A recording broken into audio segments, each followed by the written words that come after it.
The restaurant was almost full when Daniel stepped inside, brushing rainwater from his coat.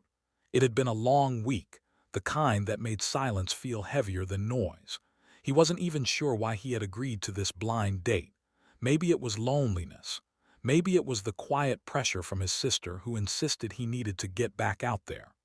Or maybe it was simply the fact that he was tired of eating dinner alone. The place was warm, golden lights reflecting off polished wooden tables. A soft piano melody floated through the air, wrapping around the low hum of conversations. Daniel checked his phone. "Table reserved under Claire," the message had said. 7:30 p.m. She'll be wearing blue. He glanced at his watch. 7:32. A hostess guided him toward a corner table near the window. A woman sat there already, her back to him. She wore a blue dress. Her dark hair fell over her shoulders in gentle waves. His heart tapped nervously against his ribs. "This is it," he thought. "Don't mess it up." He stepped closer and cleared his throat gently. "Claire." The woman turned. Her eyes were not what he expected. Not warm and inviting, but surprised, almost confused. "I'm sorry," she said politely, offering an awkward smile. "I think you have the wrong table." Daniel froze. "Oh, He looked around, embarrassed heat rising to his face. "I'm so sorry, I thought."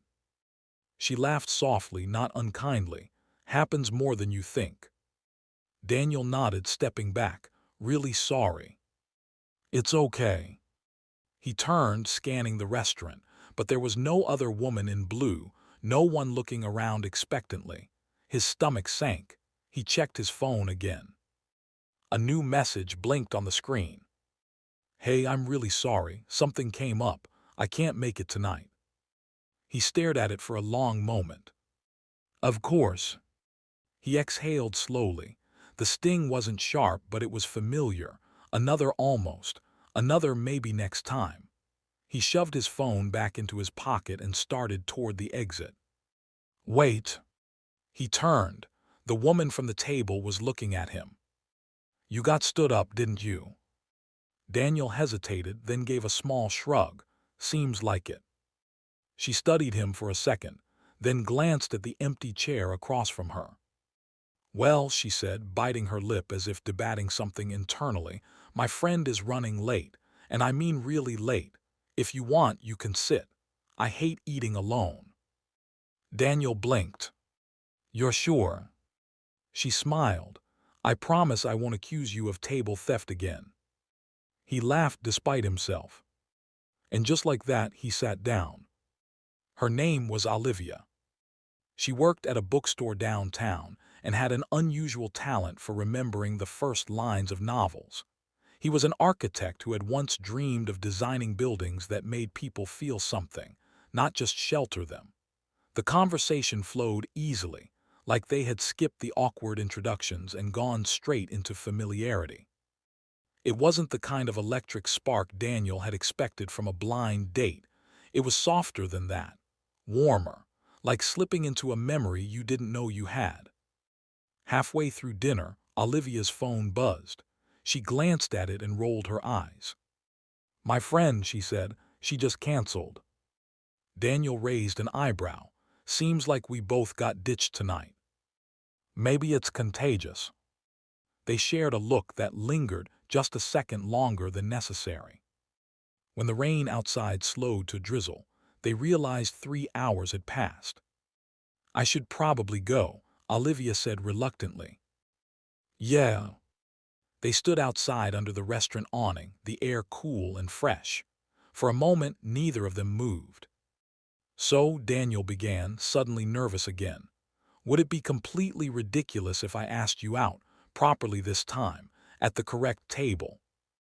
Olivia smiled, eyes shining under the streetlight. "Only if you promise not to mistake me for someone else again." "I don't think that'll be a problem." They exchanged numbers. As Daniel walked home, something unfamiliar stirred in his chest. Not hope exactly, something steadier than that. Maybe fate didn't always arrive on time. Maybe sometimes it wore the wrong name and sat at the wrong table. but somehow it still found you. Their second meeting wasn't planned by text messages or polite arrangements. It was accidental. Daniel was leaving a small cafe 2 weeks later when he spotted her across the street, arguing playfully with a street vendor about the price of sunflowers. She looked determined, slightly dramatic, and completely unaware that he was watching her. He smiled. When she finally noticed him, her eyes widened in surprise. "Are you following me now?" she called out. "Just making sure you're at the right table," he shot back. She laughed, the sound carrying through the afternoon air. They ended up walking together, sunflowers tucked under her arm. She told him she bought them every Friday for her grandmother, who insisted fresh flowers kept bad luck away. "My grandmother would approve of our first meeting," Olivia said thoughtfully. "She believes accidents don't exist." Daniel considered that. "What does she think they are?" "Redirections." The word settled between them. That evening, Daniel found himself telling her things he hadn't told anyone in years, about his father's sudden passing, about how he had buried himself in work afterward, designing lifeless office buildings because they required no emotional risk, about how the blind date he'd almost had was his first attempt at stepping outside that safe shell. Olivia didn't interrupt, she just listened. When she finally spoke, her voice was quiet. "My fiancé left me 3 months before our wedding." Daniel stopped walking. He said he wasn't ready, that he felt like he was choosing a life too small for him. She gave a small, self-deprecating laugh. "Apparently I was part of that life." Something protective flared inside him. He was wrong. She looked at him. "You don't even know me." "I know enough." They stood there, suspended in that fragile space where two broken stories begin to overlap. It wasn't dramatic. There were no grand declarations, just a slow, careful unfolding. Days turned into weeks, weeks into months. Daniel found himself designing differently, sketching buildings with more light, more curves, spaces meant for connection instead of isolation. Olivia began writing again, short stories she had abandoned when wedding plans consumed her life. They became witnesses to each other's healing. And yet, neither of them rushed to name what they were. Maybe they were both afraid that calling it something would make it fragile. Until the night everything almost fell apart. It was their 6-month mark, though neither had officially called it that. Daniel had planned a quiet dinner at the same restaurant where they first met. Same table. But when Olivia walked in, she seemed distant. "What's wrong?" he asked gently. She hesitated. "My ex called." Daniel's chest tightened. "He wants to meet. He says he made a mistake." Silence stretched across the table. "And?" Daniel asked carefully. "And I don't know," she admitted. "A part of me wonders what would have happened if he hadn't left, if I'm just rebounding into something safe." Safe. The word hurt more than he expected. "I never wanted to be your safe choice," he said quietly. "You're not," she said quickly. "That's not what I meant. But it's what you're afraid of." She didn't deny it. For the first time since they met, the space between them felt uncertain. Daniel didn't call her the next day. Or the day after.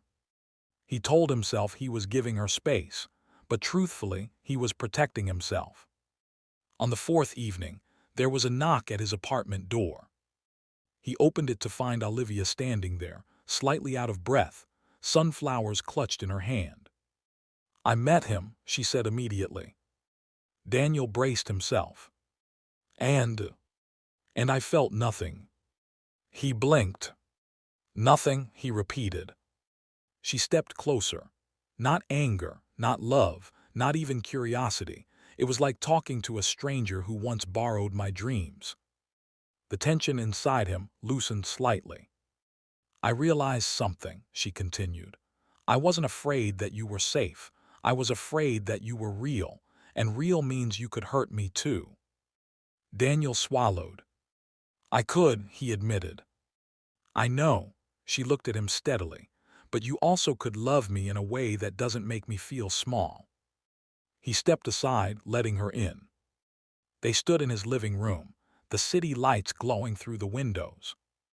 I don't believe in accidents, she said softly. I think I was supposed to sit at that table.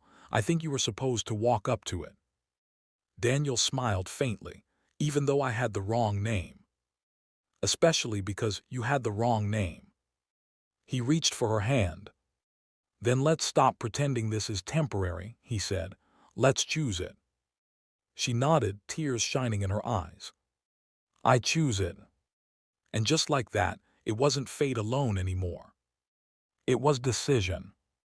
Years later, when people asked how they met, Olivia would grin and say, he tried to steal my table.